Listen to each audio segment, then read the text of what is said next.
PK8722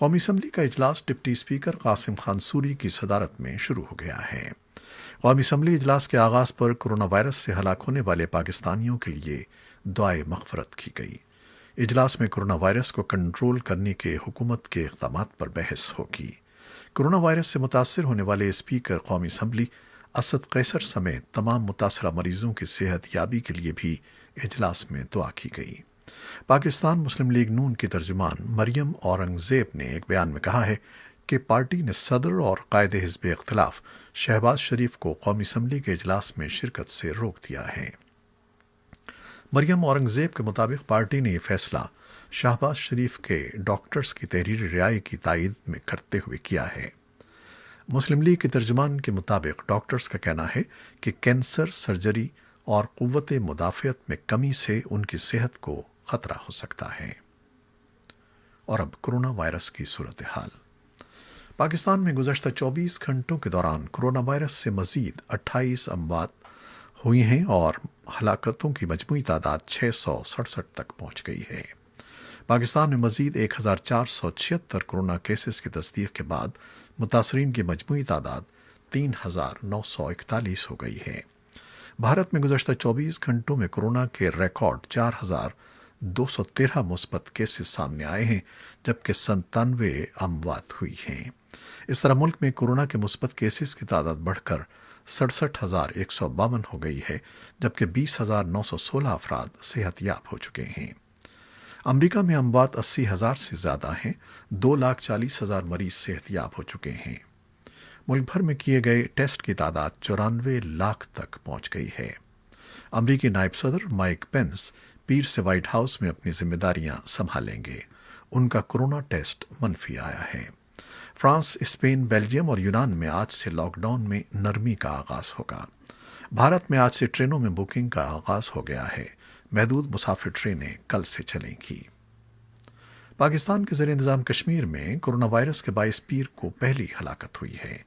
virus کے باعث مرنے والے 85 سالہ شخص کا تعلق پنجاب کے شہر گوجرانوالہ سے تھا۔ وہ 2 مئی کو بیٹے سے ملنے مظفر آباد آئے تھے۔ محکمہ صحت کے فوکل پرسن ڈاکٹر ندیم نے وائس آف امریکہ کو بتایا کہ ریپڈ ریسپانس ٹیم نے اس شخص کی نشاندہی کر کے ٹیسٹ کیا تھا جو مثبت آیا۔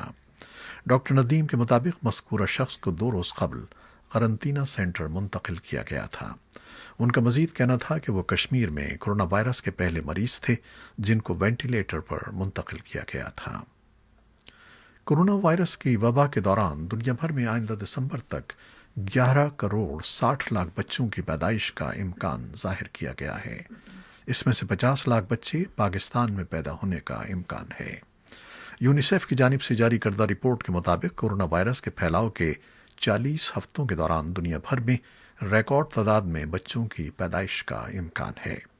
یونیسیف کی رپورٹ میں کہا گیا ہے کہ کورونا کی عالمگیر وبا میں 11 مارچ اور 16 دسمبر کے درمیان دنیا بھر میں 116 ملین یعنی 11 کروڑ 60 لاکھ بچے پیدا ہوں گے، جن میں سے تقریباً 1/4 2 کروڑ 90 لاکھ بچے جنوبی ایشیا میں پیدا ہوں گے۔ یونیسیف کی جانب سے جاری رپورٹ میں پاکستان میں ممکنہ طور پر پیدا ہونے والے بچوں کے بارے میں دیے گئے اعداد و شمار کے مطابق مارچ سے دسمبر تک پاکستان میں 5 ملین یعنی 50 لاکھ بچوں کی پیدائش کا امکان ہے۔ بھارت میں گزشتہ 24 گھنٹوں میں کورونا کے ریکارڈ 4,213 مثبت کیسز سامنے آئے ہیں، جبکہ 97 اموات ہوئی ہیں۔ اس طرح ملک میں کورونا کے مثبت کیسز کی تعداد بڑھ کر 67,152 ہو گئی ہے، جبکہ 20,916 افراد صحت یاب ہو چکے ہیں۔ اس سے قبل سب سے زیادہ کیسز 5 مئی کو 3,900 سامنے آئے تھے۔ افغانستان کی وزارت صحت نے گزشتہ 24 گھنٹوں کے دوران کووڈ-19 کے 285 نئے کیسز کی اطلاع دی ہے۔ افغانستان میں اب کورونا مریضوں کی تعداد 4,687 ہو گئی ہے۔ افغان خفیہ ادارے نے جنوبی اور مشرقی ایشیا کے داعش کے لیڈر کو گرفتار کیا ہے۔ افغان نیشنل ڈائریکٹریٹ نے ایک بیان میں کہا ہے کہ ضیاء الحق کو، جسے شیخ ابو عمر الخراسانی بھی پکارا جاتا ہے، افغان پولیس کے خصوصی دستے کے ہمراہ مشترکہ کارروائی میں گرفتار کیا گیا۔ بیان میں کہا گیا ہے کہ داعش کی خفیہ ایجنسی کے 2 اور اہلکار بھی گرفتار کیے گئے ہیں۔ افغان سیکورٹی کونسل کے ایک عہدیدار نے طالبان پر الزام لگایا ہے کہ وہ امریکہ کے ساتھ طے پانے والے معاہدے پر عمل درآمد نہیں کر رہے، اور اگر طالبان افغان سیکورٹی کے 200 قیدیوں کو رہا نہیں کرتے تو افغان حکومت پر طالبان قیدیوں کو رہا کرنے کی کوئی ذمہ داری نہیں ہوگی۔ کونسل کے ترجمان جاوید فیصل نے بتایا کہ افغان حکومت نے 1000 طالبان قیدی رہا کیے ہیں، جبکہ طالبان نے 171 قیدی رہا کیے ہیں۔ طالبان کا کہنا ہے کہ انہوں نے باغتی صوبے سے مزید 17 قیدی رہا کیے ہیں۔ کورونا وائرس کے اثرات وائٹ ہاؤس تک پہنچ چکے ہیں اور وائٹ ہاؤس کے کم سے کم 2 اہلکار اس وائرس میں مبتلا پائے گئے ہیں۔ ان میں سے ایک صدر ڈونلڈ ٹرمپ کا خدمتگار ہے، جبکہ دوسرا نائب صدر مائک پینس کا پریس سیکرٹری ہے۔ نائب صدر پینس کے ترجمان ڈیوڈ اوملی نے کہا ہے کہ نائب صدر پینس کا بھی کورونا ٹیسٹ کیا گیا ہے جو منفی آیا ہے۔ وہ آج پیر کے روز سے اپنے فرائض دوبارہ سنبھال رہے ہیں۔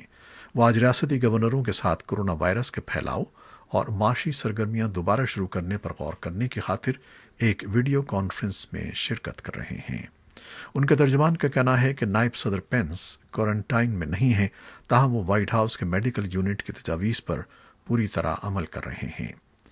وائٹ ہاؤس کے اعلیٰ ترین طبی مشیر ڈاکٹر اینتھونی فاؤچی کا ٹیسٹ بھی منفی آیا ہے، تاہم انہوں نے سیلف آئسولیشن میں رہنے کا فیصلہ کیا ہے۔